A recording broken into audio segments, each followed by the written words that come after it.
አሰላሙ አለይኩም ወራህመቱላሂ ወበረካቱሁ። ውድ ቻናላችን ተከታታዮች በዚህ ቻናል የነቢያችን ሰለላሁ ዐለይሂ ወሰለም ተወዳጅ ሷሃቦች እነማን ናቸው የሚለውን የምናይበት ቻናል ነው። ሰብስክራይብ በማድረግ የቻናላችን ቤተሰብ ይሁኑ። በተጨማሪም ላይክ፣ ሼር፣ ኮሜንት በማድረግ የቻናሉ ቤተሰብ እንዲሆኑ በትህትና እንጠይቃለን። ነብዩ ለፋጢማ ረዲየላሁ ዐንሃ ልዩ ፍቅር ነበራቸው። አንድ ወቅት ማንም ቢሆን ፋጢማን ያስደሰተ አላህን እንዳስደሰተ ነው፣ እርሷን ያስቆጣ አላህን እንዳስቆጣ ነው። ፋጢማ አካሌ ናትና እርሷን የሚያስደስት ሁሉ ያስደስተኛል፣ የሚያስቆጣ ሁሉ ያስቆጣኛል ሲሉ ተናግረዋል። በተጨማሪም በዓለማችን ላይ 4 ምርጥ ሴቶች አሉ። እነርሱም ድንግሏ መርየም፣ የፍርዓውን ሚስት አስያ፣ የምእመናን እናት ኸዲጃና የሙሐመድ ልጅ ፋጢማ ናቸው በማለት የፋጢማን ደረጃ ገልጸዋል። ይህ ንግግር ፋጢማ በእናቷ በኸዲጃ ብቻ በተያዘው የአባቷ ክብር ልብ ውስጥ የፍቅርና የአድናቆት ስፍራን እንዳገኘች ያመለክተናል። ፋጢማ ረዲየላሁ ዐንሃ አዘህራ ወይንም አንጸባራቂዋ የተሰኘ መጠሪያ አላት።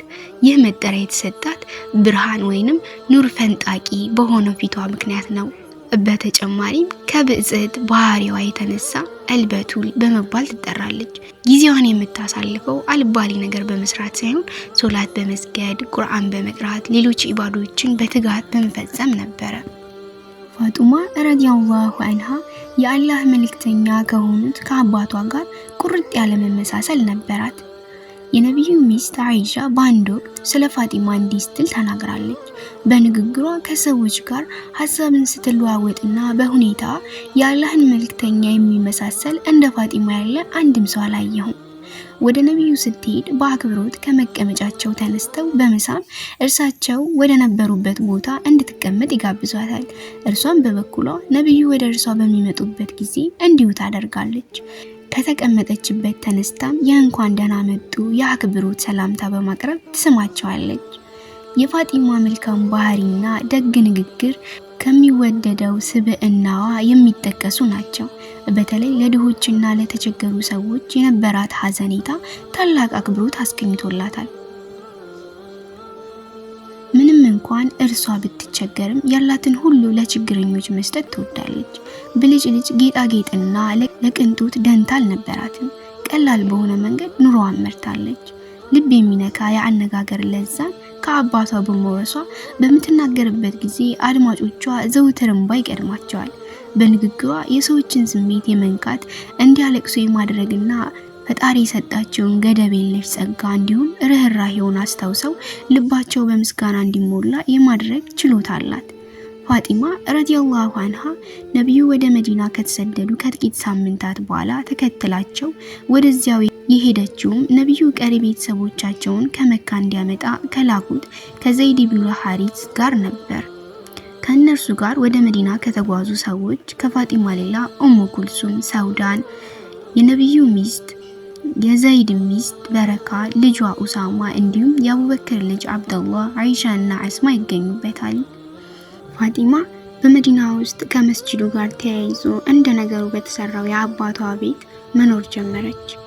በሁለተኛው ዓመተ ሂጅራም የተለያዩ የጋብቻ ጥያቄዎች ቢቀርቡላትም ከጥያቄዎቹ ሁለቱን ውድቅ አድርጋ የአልይን ተቀበለች። በእርሷና በአልይ መካከል የነበረው የጋብቻ ትስስር ሊመሰረት የቻለው እንዲህ ነበር። አልይ ሲፈራ ሲቸር የፋጢማን እጅ በጋብቻ እንዲሰጡት ለመጠየቅ ወደ ነብዩ ዘንድ ሄደ። በዚያም ለእርሳቸው በነበረው ገደብ የለሽ አክብሮት ምክንያት አንዳች ነገር መናገር ተስኖት ምላሱ ተሳሰረ። መሬቱን እያየ በዝምታ ተዋጠ። ነብዩም ፍርሃት እንዳሸበበው በመገንዘብ ለምን መጣህ? አንዳች ነገር ትከጅላለህን? በማለት ፍርሃቱን ለመግፈፍ ሞከሩ። ይህ ቢሆንም ቅሉ አልይ ግን ምንም መተንፈስ አልቻለም። ስለሆነም ሐሳቡን የተገነዘቡት ልብ አዋቂው ነብይ ሁኔታውን ቀለል ለማድረግ ምናልባት ፋጢማን በጋብቻ ለመጠየቅ ይሆን የመጣኸው በማለት ጉዳዩን ግልጽ አደረጉለት። አልይም አዎ ሲል መለሰ። በአንድ ዘገባ መሰረት ነብዩ የአልይን ጥያቄ እንዳወቁት ምላሻቸው መርሃበን ወአህለን ቤተሰባችን ለመሆን እንኳን ደህና መጣ የሚል እንደነበር ይገልጻል። በዚህም ምላሻቸው አልይና ከደጃፉ ይጠብቁት የነበሩት የመዲና ነዋሪዎች ወይንም አጃቢዎቹ ነብዩ በጋብቻ ጥያቄ እንደተስማሙ ተገነዘቡ። በሌላ ዘገባ መሰረትም ነብዩ በአልይ ጥያቄ ተስማምተው ለመህር ወይንም ለጥሎሽ የሚከፈል አንዳች ነገር እንዳለው ጠየቁት። እርሱም እንደሌለው በሚመልስበት ጊዜ ጋሻ እንዳለውና እርሱን ሽጦ መክፈል እንደሚችል አስታወሱት። አልይም ጋሻውን ለኡስማን በ400 ዲርሃም ሽጦ የመህር ዋጋ ለመክፈል ወደ ነብዩ ሲጣደፍ ኡስማን ገዝቼ የነበረውን ጋሻ ፋጢማን በማግባትህ ምክንያት ለጋብቻ ስጦታ መልሼልሃለሁ በማለት ገልጸውለታል። አልይና ፋጢማ በሁለተኛው ዓመተ ሂጅራ የጋብቻ ስነ ስርዓታቸው ሲፈጸም እርሱ የ21 ዓመት ወጣት ሲሆን እርሷ የ19 ዓመት ኮረዳ ነበረች። የጋብቻው ስነ ስርዓት የተከናወነው በነብዩ አማካኝነት ሲሆን በሰርጉ ቀን እንግዶች የተምርና የሃይስ ወይንም ተምር በቅቤ ተለውሶ ግብዣ ተደርጎላቸዋል። አንድ የአንሷር ባላባት የበግ ስጦታ ሲያቀርብ ሌሎቹ እህል አበረከቱ። ጋብቻው የመዲና ሰዎች ያስፈነደቀ ነበር።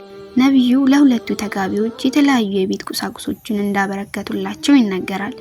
ፋጢማም ከባለቤቷ ጋር ለመኖር ተወዳጁን የአባቷን ቤት ለቃ ወጣች።